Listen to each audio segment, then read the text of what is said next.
कहीं जीशुख्रीष्ट कहले सही समय अर्थात जुगांत समय लोके तुम मानू को क्लेश भोग करने निमंते समर्पण करेंगे और तुम मानू को बध करेंगे। तुम्हें माने मो नाम सकाशे समस्त जाति द्वारा घृणित हेब। अनेक सही समय विघ्न पाइबे, परस्पर को धराई देवे, परस्पर को घृणा करेंगे।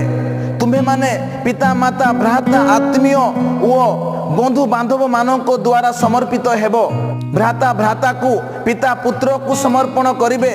संतान संतति उठी आपना पिता माता को मृत्यु भोग करने निमंते समर्पण करेंगे। कहीं माथ्यू 24 अध्याय 12 पद लिखा अछि, पुणी अधर्म वृद्धि पाइबारु अधिकांश लोकंकर प्रेम शिथिल हो। अधर्म वृद्धि सकाशु, अपराध वृद्धि सकाशु, दुर्नीति बढ़िबा सकाशु अनेक लोकंकर प्रेम शिथिल हो। एही कारणरू भाई प्रति थिबा प्रेम